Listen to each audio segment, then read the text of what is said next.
नमस्ते मेरे प्यारे विद्यार्थियों। केपी कॉलेज की ऑनलाइन क्लास में सभी विद्यार्थियों का मैं एनपी सिंह तहे दिल से हार्दिक स्वागत करता हूं। आज बीए द्वितीय वर्ष का जो प्रकरण लेकर आपके सामने उपस्थित हुआ हूं वो है हुमायूं की उपलब्धियां और हुमायूं की असफलता के कारण। हुमायूं की उपलब्धियों के बारे में विस्तार से अध्ययन करेंगे कि हुमायूं दिल्ली व आगरा के राज सिंहासन पर बैठने के बाद, उस समय मुगल शासन है वो दो जगह से संचालित होता था। शासन पर बैठने के बाद वो कौन कौन सी उपलब्धियां हासिल करता है। चले हुमायूं हुमायूं की उपलब्धियां: प्रारंभिक विजय योजना, बहादुर शाह से युद्ध, शेरशाह के साथ संघर्ष, पुनः दिल्ली पर अधिकार करना। हुमायूं की मृत्यु। असफलता के कारण की अगर हम बात करें तो साम्राज्य का विभाजन, शेरशाह तथा बहादुर शाह का गठजोड़, शेरशाह की शक्ति का सही अनुमान न लगाना, बहादुर शाह के विरुद्ध समय पर कदम न उठाना, हुमायूं की शारीरिक त्रुटियां ही उनके लिए असफलता के लिए जिम्मेदार हुआ करती थी।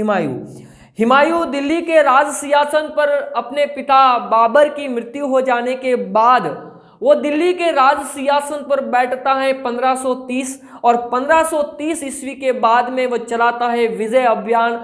और विजय अभियान में वो प्रारंभ, जैसे ही दिल्ली के राज सिंहासन पर हुमायूं बैठा 1530 में, और मैंने कई बार बताया है कि हुमायूं का जो टाइम पीरियड है वो 1530 से लगाकर 1540 ईस्वी तक और फिर 1555 से लगाकर 1556 ईस्वी तक रहता है कि दिल्ली मुगलों में एक ऐसा शासक था जिसने 2 बार राज्याभिषेक हुआ था, वो हुमायूं का हुआ था। अब हम हुमायूं की उपलब्धि की अगर बात करें, प्रारंभिक विजय योजना की बात करें तो दिल्ली सिंहासन पर बैठने के बाद हुमायूं ने मात्र 6 माह के बाद विजय योजना चलाई थी। सिंहासन पर बैठने के बाद 1530 में इस विजय योजना में वो सबसे पहले जो आक्रमण करता है वो बुंदेलखंड,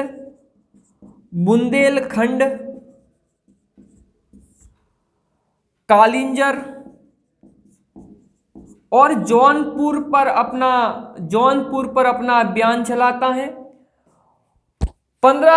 सबसे पहले वो कालिंजर के दुर्ग को पूरी तरह से घेर लेता है। कालिंजर के दुर्ग को घेरने के बाद इस कालिंजर के दुर्ग के शासक से वो वहां से अथाह रकम प्राप्त करता है और फिर उसको कालिंजर के दुर्ग को घेरने के बाद हुमायूं उस पर स्थायी रूप से अधिपत्य स्थापित नहीं करता। वो कालिंजर के शासक को यह दुर्ग, कालिंजर का दुर्ग जो सामरिक दृष्टि से बहुत अधिक महत्वपूर्ण था, उसे देकर पुनः आगरा लौट जाता है। कौन? हुमायूं पुनः कहाँ लौटता है? आगरा लौट जाता है। और यह हुमायूं के लिए सबसे बड़ी भूल थी, जो उसे ऐसा नहीं करना था। वो आने वाले समय में ये हुमायूं के लिए कठिनाई समस्या उत्पन्न करती है। पहला जो उसने आक्रमण बुंदेलखंड कालिंजर पर आक्रमण करने के बाद वो इब्राहिम लोदी के भाई महमूद लोदी के विरुद्ध अभियान चलाता है जौनपुर के अंतर्गत, और फिर जौनपुर के शासक महमूद लोदी पर को पराजित करता है, लेकिन वहां भी स्थायी रूप से अधिकार नहीं कर पाता। यह हुमायूं की सबसे बड़ी भूल हुआ करती थी।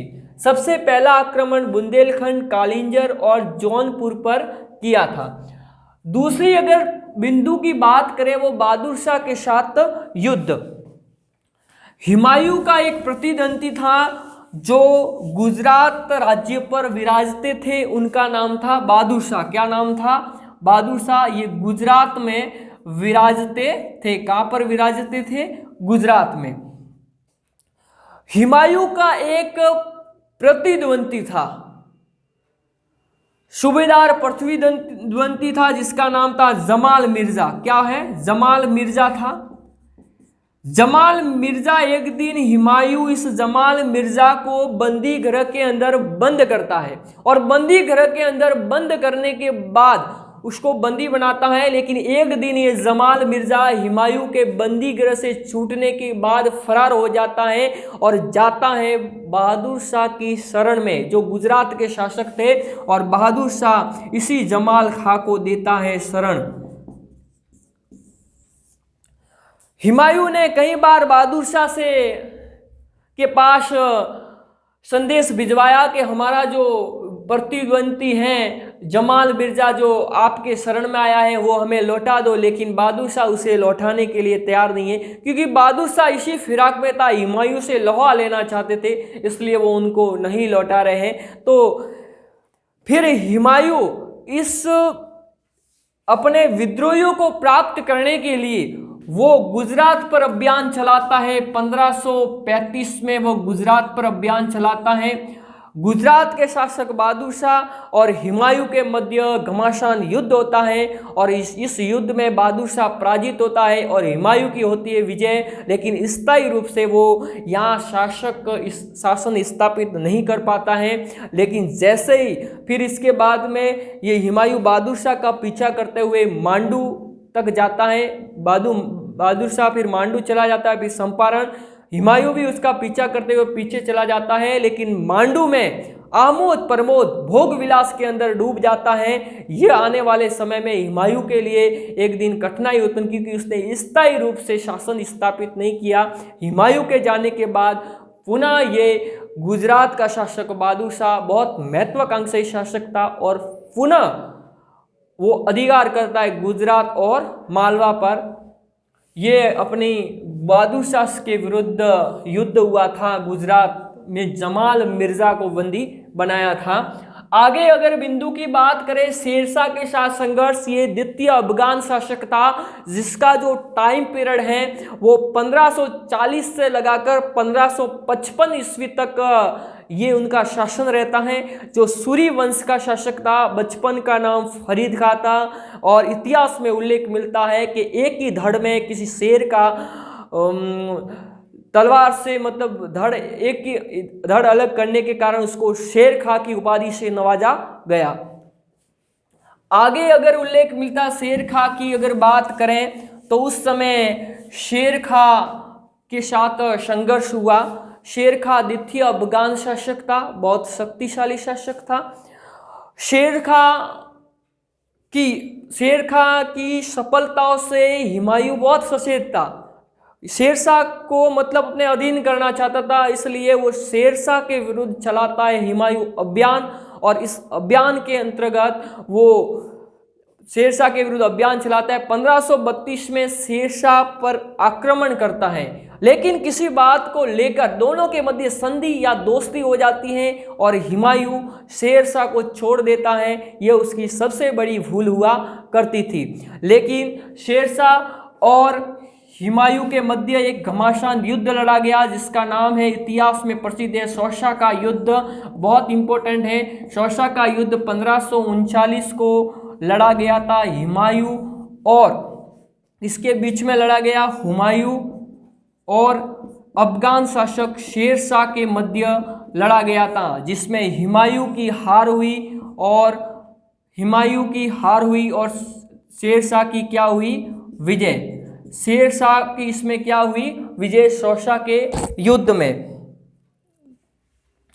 इसी शौशा के युद्ध में विजय प्राप्त करने के बाद, यानी शौशा के युद्ध में जब हुमायूं की हार हो जाती है अफगान शासक शेरशाह से, तो अपने आप को कमजोर मानने लगता है और उसी पास में एक नदी थी जो गंगा नदी के तट पर ये शौशा है और गंगा नदी के तट पर, और यही हुमायूं उस समय पास में एक नदी थी क्रमनाशा नदी, और क्रमनाशा नदी में कूद जाता है अपनी जान बचाने के लिए, और उस समय हुमायूं की जान बचाता है एक बिश्ती जिसका नाम है निज़ाम बिश्ती। क्या नाम है, हुमायूं की जान कौन बचाता है, निज़ाम बिश्ती। कई बार परीक्षा के अंतर्गत आरपीएससी यूपीएससी है पटवारी ग्राम सेवक के अंतर्गत ये प्रश्न पूछा गया है कि हुमायूं की जान किस बिश्ती के द्वारा बचाई गई थी, वो था निज़ाम बिश्ती। और इससे प्रसन्न होकर हुमायूं उसे एक दिन के लिए बनाता है दिल्ली का बादशाह। क्या बनाता है,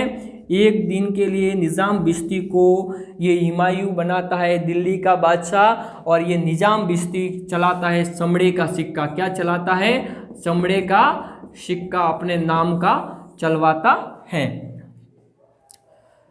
इसके बाद में हुमायूं पुनः अपनी शक्ति को संगठित करता है और एक दूसरा युद्ध, पहला युद्ध शोशा का युद्ध 1539 में हुमायूं और शेरशाह के मध्य लड़ा गया था, जिसमें हुमायूं की हार हुई और शेरशाह की विजय हुई। फिर इसके बाद में हुमायूं अपनी सेना को करता है, संगठित करता है, और संगठित करने के बाद पुनः एक युद्ध लड़ता है जो इतिहास में कन्नौज और बिलग्राम के युद्ध के नाम से जाना जाता है। कई बार प्रश्न ये भी आया है कि कन्नौज और बिलग्राम का युद्ध कब लड़ा गया और किन किन के मध्य लड़ा गया था। कन्नौज का युद्ध या उसको बिलग्राम का युद्ध भी कहते हैं। क्या कहते हैं? बिलग्राम का युद्ध। बिलग्राम नामक गांव के पास में लड़ा गया था। कन्नौज का जो युद्ध है वो 1540 ईस्वी को हुआ। कब हुआ था? 1540। किन किन के मध्य हुआ? हुमायूं और शेरशाह के मध्य लड़ा गया था। और इस युद्ध में हुमायूं की क्या हो जाती है? हार, और शेरशाह की होती है विजय। इस विजय से हुमायूं गंभीर रूप से घबरा जाता है, और घबरा जाने के बाद वो शरण लेता है अमरकोट के शासक वीरसाल के यहाँ। क्या लेता है हुमायूं? शरण। कहाँ लेता है हुमायूं? अमरकोट में। अमरकोट के शासक वीरसाल के यहाँ वो क्या लेता है? शरण लेता है, और वहाँ शरण लेते हुए वो काबुल में अपनी सैनिक शक्ति को पुनः संगठित करता है, वो काबुल के अंतर्गत। अगले पॉइंट की दो युद्ध की, ये बहुत इंपॉर्टेंट प्रश्न है। कन्नौज का युद्ध 1540 ईस्वी को लड़ा गया। शोशा का युद्ध 1539 ईस्वी को लड़ा गया। हुमायूं की रक्षा निज़ाम बिश्ती ने की थी, जिसने चमड़े के सिक्के चलाए थे, और हुमायूं उस निज़ाम बिश्ती को दिल्ली के राज सिंहासन पर एक दिन के लिए वो बिठाता है। अगली अगर हम पॉइंट की बात करें तो पुनः दिल्ली पर अधिकार करना। हुमायूं काबुल में रहते हुए अपनी शक्ति को पुनः करता है संगठित। क्या करता है? और काबुल में रहते हुए ये हुमायूं अपनी शक्ति को अपनी सैनिक शक्ति को क्या करता है? संगठित करने का काम करता है। और हुमायूं वहाँ रहते हुए दिल्ली की राजनीतिक स्थिति को समझता है, और मौका पाकर वो पुनः 15 वर्ष के बाद में, मात्र 15 वर्ष के बाद में करता है दिल्ली पर आक्रमण। और पहले दिल्ली के आसपास क्षेत्र रोहतासगढ़ पर आक्रमण करता है, उसे अपने अधीन करता है। फिर पंजाब के आसपास क्षेत्रों को भी करता है अधीन। इस अधीन करने के बाद टाइम पीरियड 1555 ईस्वी को पुनः दिल्ली पर अपना आधिपत्य स्थापित करता है, और एक बार पुनः वह दिल्ली के राज सिंहासन पर बैठता है 1555। और एक विडंबना देखो कि वो इस राज सिंहासन का जो सुख है वो मात्र 1 वर्ष तक ही भोग पाता है। फिर भगवान का बुलावा उनके पास आ जाता है, और उसी समय 27 जनवरी और 1556 को हुमायूं छोड़कर हमेशा के लिए चला जाता है। आगे अगर हम बात करें हुमायूं की मृत्यु के बाद 1556 ईस्वी में 1555 में हुमायूं का राज्याभिषेक होता है। ये सुख मात्र 1 वर्ष के लिए ही वो भोग पाता है। उसी समय 27 जनवरी 1556 को उसकी मृत्यु हो जाती है। जब हुमायूं अपने अमीरों और सरदारों के साथ दिन पना पुस्तकालय में विचार विमर्श कर रहा होता है, तब अजान ए मुल्ला की आवाज़ सुनाई देती है, और फिर दौड़ते हुए वो सीढ़ियों से नीचे उतरता है, और सीढ़ियों से नीचे उतरते हुए ठोकर लगने के कारण उसी समय उसके मस्तिष्क की हड्डी टूट जाती है और वो उसी समय उनकी मृत्यु हो जाती है। तो इस पर एक इतिहासकार जिसका नाम है लैनपुल नामक इतिहासकार ने ठीक ही कहा था कि हुमायूं जीवन भर ठोकरें खाता रहा और ठोकरें खाने से ही उसकी मृत्यु हो गई। ये किस लैनपुल नामक इतिहासकार ने कहा था। हुमायूं की मृत्यु 27 जनवरी 1556 ईस्वी को हुई थी और मात्र 1 वर्ष तक ही वो सिंहासन का सुख भोग सका वो हुमायूं। ये प्रश्न, ये प्रारंभिक जीवन के बारे में हमने बात की है। अगर बात करें कि हुमायूं की असफलता के कौन से कारण जिम्मेदार थे जिस पर द्वितीय अफगान शासक शेरशाह सूरी ने दिल्ली पर अपना आधिपत्य स्थापित किया, जो असफलता के कारण कौन से कारण है वो जिम्मेदार हुआ करते थे। पहला जो कारण था साम्राज्य विभाजन। हुमायूं एक उदार एवं शांति प्रिय व्यक्ति होने के कारण अपने पिता की बात को मानते हुए अपने भाइयों में करता है साम्राज्य विस्तार, और साम्राज्य विस्तार में वो अपने भाई कामरान को देता है, कामरान को बनाता है काबुल, कामरान को देता है काबुल व कंधार का सूबेदार नियुक्त करता है और उस कामरान की आयु थी 17 वर्ष थी। इसके बाद में वो उसका भाई अस्करी को देता है संभल का पूरा क्षेत्र और फिर ये इसकी उम्र है 15 वर्ष की, और सबसे छोटा भाई जिसका नाम है हिंदाल, और हिंदाल जो 12 वर्ष का था और हिंदाल को सौंपता है मेवात व अलवर की संपूर्ण जागीरी, मेवात व अलवर की संपूर्ण जागीरी देता है हिंदाल को। कामरान को देता है काबुल, कंधार, अस्करी को देता है संभल और देता है हिंदाल को मेवात और अलवर की जागीरी, और शेष दिल्ली का शासन रहता है हुमायूं के पास में। इसी प्रकार साम्राज्य का विस्तार करने के कारण हुमायूं को असफलता का सामना करना पड़ा, क्योंकि इसके भाई हैं वो उसके विरोधी बन गए थे पूरी तरह से। दूसरा है शेरशाह और बहादुर शाह का गठजोड़। हुमायूं है वो कूटनीतिज्ञ प्रवृत्ति उसमें विद्यमान नहीं होने के कारण वो शेरशाह और बहादुर शाह के गठजोड़ को नहीं समझ पाए, क्योंकि शेरशाह और बहादुर शाह ने समझौता कर रखा था कि शेरशाह ने कहा कि जब मैं हुमायूं के ऊपर आक्रमण करूं या हुमायूं मेरे ऊपर आक्रमण करे तो तुम उनके लिए चिंता या परिस्थितियां खड़ी कर देना। इस समय उनके गठजोड़ को नहीं समझने के कारण हुमायूं को असफलता का सामना करना पड़ा। उसमें कूटनीति का पूरी तरह से अभाव था हुमायूं में। शेरशाह की शक्ति का सही अनुमान। शेरशाह है कि शक्ति का उसने सही अनुमान है। जब उसने कालिंजर के दुर्ग पर जब आक्रमण किया तो उसने शेरशाह को पुनः जाने दिया, लेकिन उस समय अगर वो शेरशाह का खात्मा कर देता, शेरशाह को समाप्त कर देना, तो उसको जीवन भर ठोकरें नहीं खानी पड़ती। ये उसने शेरशाह की शक्ति का उस समय अगर सही अनुमान लगाया होता तो जीवन भर उसको ठोकरें नहीं खानी पड़ती। ये शेरशाह के लिए असफलता का कारण हुआ करता है। दूसरी बात करें, बहादुर शाह के विरुद्ध समय पर कदम नहीं उठाया। 1534 में जब बहादुर शाह मेवाड़ की रानी कर्णावती पर आक्रमण करता है तो रानी कर्णावती हुमायूं के लिए भेजती है राखी। ये रानी कर्णावती जब 1534 में मेवाड़ पर आक्रमण किया, कर्णावती पर किसने? कर्णावती पर बहादुर शाह ने। किसने?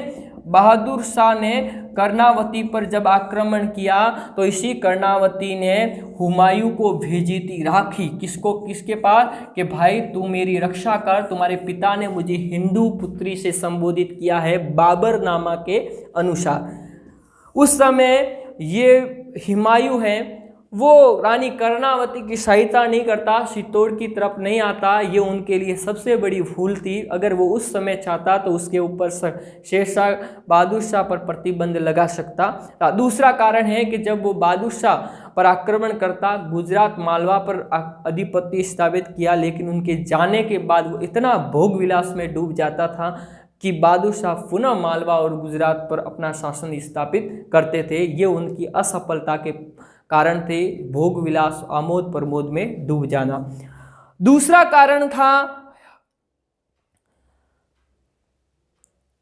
हुमायूं की शारीरिक त्रुटियां। हुमायूं एक शक्तिशाली योद्धा भी था, सेनापति, शक्तिशाली योद्धा था, लेकिन सेनापति नहीं था। वो एक शक्तिशाली शासक का उसने अभाव था। वो विद्वान भी था, विद्वान को आश्रयदाता भी था, विद्वान भी था, लेकिन तर्क शक्ति का अभाव था, यानी प्रतिभा नहीं थी, युद्ध कला नहीं आती थी, जिसके कारण वो असफलता का कारण था। मैंने हुमायूं के उपलब्धियों के बारे में, उनकी असफलता के बारे में इस टॉपिक में विस्तार से अध्ययन किया है, और कल हम हुमायूं के बेटे अकबर के बारे में विस्तार शेरशाह के बारे में, अफगान शासक शेरशाह के बारे में विस्तार से अध्ययन करेंगे। तब तक आप हमारे साथ बनने के लिए उस वीडियो के ऊपर आप अपनी प्रतिक्रिया जरूर दीजिएगा। तब तक के लिए मैं एनपी सिंह आपसे विदा लेता हूँ। धन्यवाद।